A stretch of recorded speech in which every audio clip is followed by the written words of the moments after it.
Speed.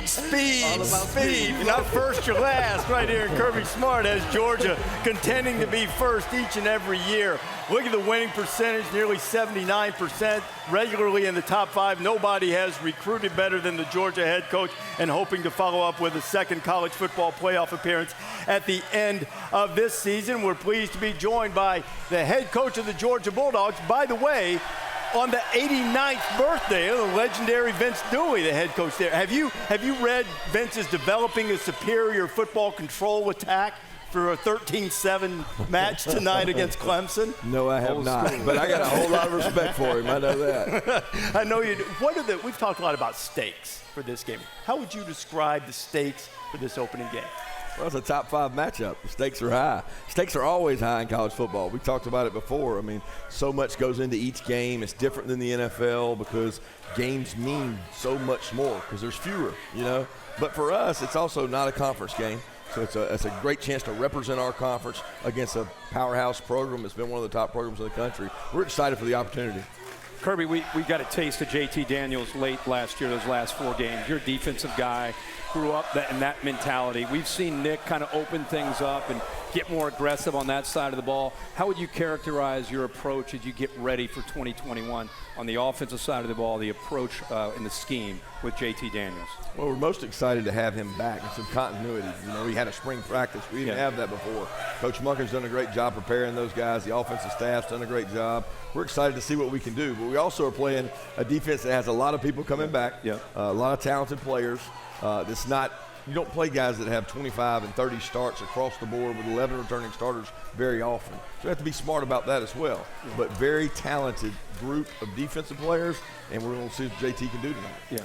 Coach, you cut your teeth being an outstanding defensive coordinator before you became a head coach. When you look at Brent Venables and what they do defensively, what jumps out at you that makes them so successful? Well, their aggression. You know, they're very aggressive. They attack, and they come after you, and they don't give you much opportunity to breathe. And they've got kids that fit their system. So their system's built to be really quick, athletic, fast, come after you, and they play teams so well because of the way he's so aggressive. I'd love to ask you about this energy. I mean, we're feeling the energy from the crowd. You guys haven't played in front of like a full stadium. It's going to be different, right? I mean, I know you're used to that in the past, but it's going to be different for these guys. How do you contain the energy early, because it's a long game? Well, you pace yourself. We've talked composure all week. I think the team that handles the other team's shot best is going to come out ahead because somebody's going to make plays, right? We're going to make plays. They're going to make plays. It's going to happen all night. But a lot of these kids have never had to respond to that kind of atmosphere of seeing a crowd go nuts over a big play. Because last year it wasn't that way. Right. And I'm loving it. I'm happy for the fans. This is what college football is about. This is what we all want, right? Yeah, amen. You know, to Kirk's point earlier with JT Daniels and the way your offense changed, the last 4 games for sure it was far more productive when JT was the starting quarterback. And because he was such a high-profile recruit, a high-profile transfer, I think the feeling was that once he was healthy, that everything's been easy for him. That's not necessarily the case. Kirby, I want you to take a listen here to JT talking with Marty Smith and Ryan McGee during the offseason about his mental health.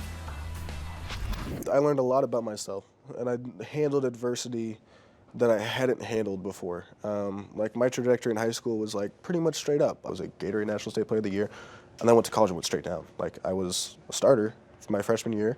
We went 5-7. I didn't play too good. Next year, first game, I tore my ACL, and then the start of 2020, I end up in Georgia, which is like, you know, a great place. Love Georgia. I end up here, and I'm not playing. I feel like I'm mentally ready, but they say my knee's not ready, so I got to keep battling, and then I got an opportunity, and I think I did a good job taking it. And I learned a lot about myself in terms of handling adversity that I had never been faced with before. What'd you learn? I learned that I'm capable of doing it. Like everybody talks about, like you got to be able to handle adversity and you have to be able to handle success. I was always pretty good at handling success, but I never had been tested with adversity until I got to college. And the first 2 years, I was down. Like I was down on myself mentally. I was not doing great.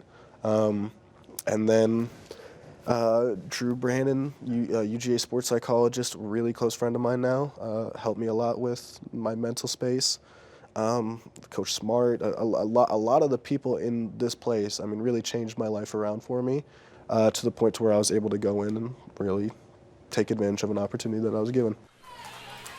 Kirby, what were those conversations like with you and JT as he was working through that and trying to put himself in the position he's in now?